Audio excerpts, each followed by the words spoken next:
Karibuni na ujambo ndugu mtazamaji pia msikilizaji wa channel yako pendelevu Kuna Nini News. Kuna Nini News ni channel yako TV online iliyo na makao yake huku nchini Uingereza. Tunakuletea habari za mashariki mwa Jamhuri ya Kidemokrasia ya Kongo, habari za kanda kama vile habari za kimataifa. Leo ni siku ya tarehe Mei 29 mwaka 2025 na haya ni matangazo yetu ya jioni.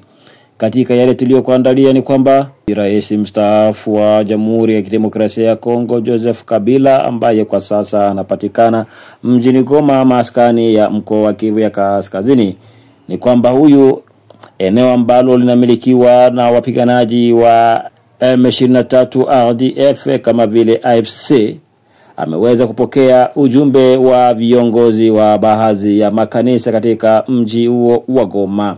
Nini kilichoongelewa kwenye kikao hicho? Ndugu mtazamaji pia msikilizaji wa Kuna Nini News, na kuomba waandamane nasi tangu mwanzo hadi mwisho.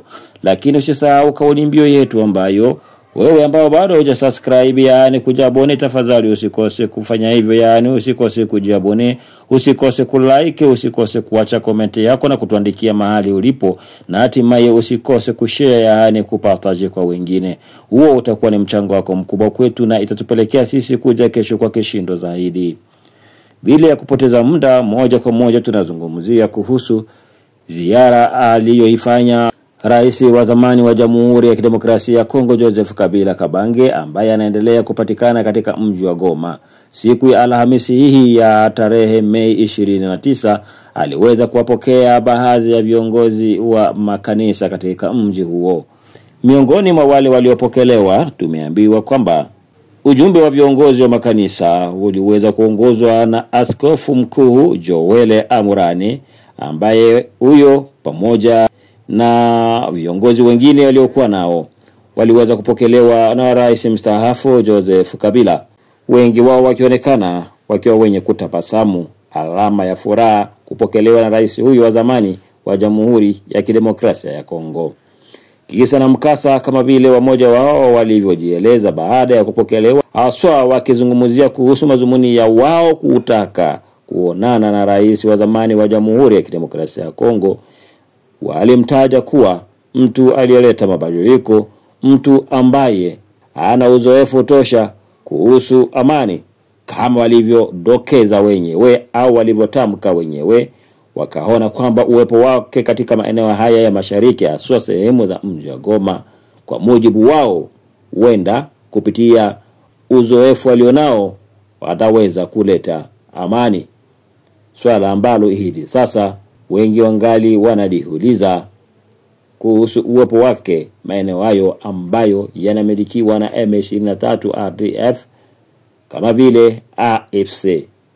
Basi tuyaachie majira muda, ni kesho kutwa Mtondo na Mtondogo utaweza kutuelezea mengi kuhusu maoni tofauti na mitazamo tofauti ya wakongomani wengi au ya watu wengi wanaozungumzia kuhusu uwepo wa rais huyu wa zamani katika mji wa Goma, huku wamoja wakizungumza kwamba huenda ni katika hali au njia ya kutafuta amani madhubuti, wakati wengi kabisa wahisi kwamba kupatikana kwake maeneo ambayo yanamilikiwa na M23 RDF kama vile AFC ni kuandaa vita vipya ambavyo vitakuwa ni kukuza vile ambavyo viliopo kwa sasa, na labda kubadili mikakati pale ambapo yamekwamia au kuongeza nguvu zaidi pale ambapo pana uzembe.